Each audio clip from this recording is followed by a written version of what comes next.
ஞானம் பெறுவதற்கு முன் சித்தார்த்தர் கண்ட 5 கனவுகள். சுஜாதாவிடமிருந்து பெற்ற உணவை உண்ட நிலையில் சித்தார்த்தர் புத்துயிர் பெற்றிருந்தார். வீட்டை விட்டு வெளியேறிய பின்னர் நடந்த கடந்த கால அனுபவங்களை குறித்து சிந்தித்து பார்த்தார். அவர் பயணித்த அத்தனை பாதைகளும் பயனற்று போனதை உணர்ந்தார். ஆனாலும் மக்கள் படும் துன்பத்திற்கு புதியதொரு தீர்வை கண்டடைய முடியும் என்று உறுதியாக நம்பினார்.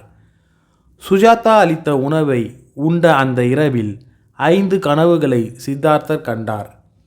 கனவில் இருந்து விழித்ததும் தன்னால் நிச்சயம் ஞானம் எய்த இயலும் என்பதை அக்கனவுகள் மூலமாக சித்தார்த்தர் உணர்ந்து கொண்டார். முதல் கனவு. சித்தார்த்தர் அமர்ந்த நிலையில் தூங்கிக் கொண்டிருக்கின்றார். இமயமலையை தலையணையாகவும் அவரது வலது கை மேற்கு கடற்கரையிலும் இடது கை கிழக்கு கடற்கரையிலும் கால் பாதங்கள் தென்னாட்டின் கடைசி எல்லையிலும் கிடைப்பதைப் போன்றும் அவரது உடல் பூமி பரப்பெங்கும் பறந்து கிடப்பது போன்றவும் கனவு கண்டார். கனவின் பொருள். எல்லைகள் எதுவுமற்ற பேரறிவை சித்தார்த்தர் அடைந்து விட்டார். நிலப்பரப்பெங்கும் அவரது போதனைகள் சென்றடைய போகின்றன என்பதற்கான குறியீடாக அக்கனவு அமைந்தது. ஞானம் எய்துவதற்கு முன் சித்தார்த்தர் கண்ட 2ஆம் கனவு. சித்தார்த்தரின் உடலில் இருந்து ட்ரியா என்ற ஒரு செடி முளைத்து வளர்கின்றது. அது இன்னும் ஒரு கொடி போல வளர்ந்து உயரே சென்று கொண்டே இருக்கின்றது. அச்செடி வளர்ந்து சென்று மேகங்களை உரசிக்கொண்டு வான் நோக்கி வளர்ந்து சென்று போய்கொண்டே இருக்கின்றது. முடிவே இல்லாமல் வளர்ந்து செல்கின்றது அந்த செடி. கனவின் பொருள். மனித குலத்தின் அனைத்து துன்பங்களுக்கும் தீர்வு வழங்க இருக்கும் சரியான பாதையை, ஒரு புதிய புத்தொலியை சித்தார்த்தர் கண்டறிந்து விட்டார். அந்த பாதையை மக்கள் அனைவருக்கும் அவர் போதிக்கப் போகின்றார். நாடுகள், மலைகள், கடல் அனைத்தையும் கடந்து அவரின் போதனைகள் உலகெங்கிலும் செல்லவிருக்கின்றது.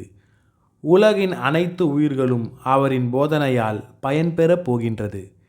அவரின் போதனைகளுக்கு எவராலும் தடையை ஏற்படுத்த இயலாது. அதுவே மெய்ஞான போதனையாக இருக்கப் போகின்றது என்பதாக அந்த கனவின் பொருள் அமைந்தது. ஞானம் பெறுவதற்கு முன் சித்தார்த்தர் கண்ட 3ஆம் கனவு. மலை உச்சியின் மீது சித்தார்த்தர் அமர்ந்திருக்கின்றார். வானுக்கும் பூமிக்கும் உயர்ந்து நிற்கும் மிக பெரும் உருவம் கொண்ட மனிதராக அவர் அமர்ந்திருக்கின்றார். அவரை சுற்றிலும் பேரொளி சுடர்விட்டு ஒளிர்கின்றது. 4 திசைகளிலிருந்து 4 வண்ணங்களை கொண்ட பறவை கூட்டங்கள் அவரை நோக்கி பறந்து வருகின்றன. அவர் அருகே வந்து நின்று அவரது மடியில் தஞ்சம் அடைகின்றது. அவ்வாறு தஞ்சம் அடைகின்ற போது அவை வெள்ளை நிறம் கொண்ட பறவைகளாக மாறுகின்றன.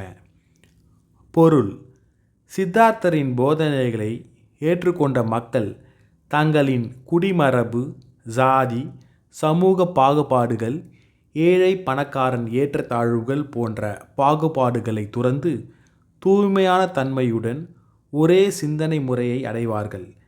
சித்தார்த்தரின் போதனைகளே அவர்களை வழிநடத்தும். அனைவரும் சித்தார்த்தரின் போதனைகளில் தஞ்சம் அடைவர் என்பது அக்கனவின் பொருளாக அமைந்தது. ஞானம் பெறுவதற்கு முன் சித்தார்த்தர் கண்ட 4ஆம் கனவு. மலை உச்சியின் மீது சித்தார்த்தர் அமர்ந்திருக்கின்றார்.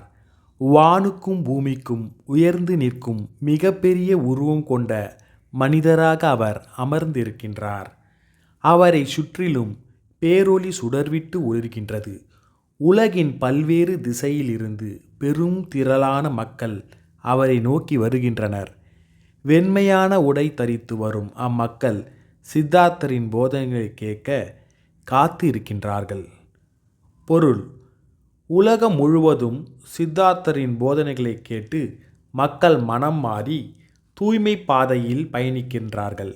தங்கள் மனதில் உள்ள மாசுக்களை நீக்கி அனைத்து பற்றுகளிலிருந்தும் வெளியேறுகின்றார்கள். எல்லா உயிருக்கும் நன்மை புரிபவர்களாக அவர்கள் மாறுகின்றார்கள். கருணை மிக்கவர்களாகவும் பேரறிவையும் உண்மையையும் நாடும் மக்களாக விளங்குகின்றார்கள். நாடும் உலகமும் அமைதியோடும் மகிழ்ச்சியோடும் விளங்குகின்றது என்பது 4ஆம் கனவின் பொருளாக அமைந்தது. ஞானம் எய்துவதற்கு முன் சித்தார்த்தர் கண்ட 5ஆம் கனவு மிக பெரிய மலை போல் குவிந்திருந்த சாண குவியல் மீது சித்தார்த்தர் ஏறி நிற்கின்றார். அந்த சாண குவியலின் மண்ணின் மீது படாமல், மண்ணோடு கலக்காமல் அதிலிருந்து சித்தார்த்தர் தனித்து நிற்கின்றார். பொருள்: சித்தார்த்தர் அவர்கள் மக்களிடமிருந்து பெற்றுக்கொள்கின்ற தானங்களுக்கு தொடர்பற்றவராக இருக்கின்றார். உணவு, ஆடைகள், ஓய்வு எடுக்கும் நிலங்கள், மருந்துகள் போன்றவற்றை மக்களிடமிருந்து பெற்றுக்கொள்வதினால் சித்தார்த்தர் மீது எவ்வித கரையும் படியப் போவதில்லை.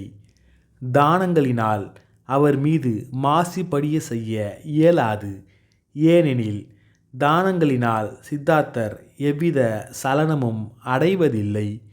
உலக வாழ்வின் இச்சைகளினால், பொருட்கள் மீதுள்ள பற்றுகளினால் சித்தார்த்தர் மீது கரைபடிய செய்ய இயலாது.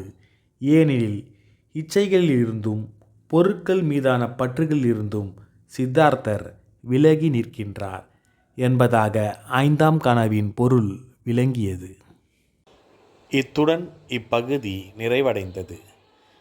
தவநிலைக்கு விடப்பட்ட சவால்களை கௌதம சித்தார்த்தர் எவ்வாறு முறியடித்து வெற்றி கண்டார் என்பதை அடுத்த பகுதியில் காண்போம். அதுவரை விடைபெறுவது காஞ்சி ஆனந்தன். புத்தர் நாமம் வாழ்க, தம்மம் வாழ்க, சங்கம் வாழ்க.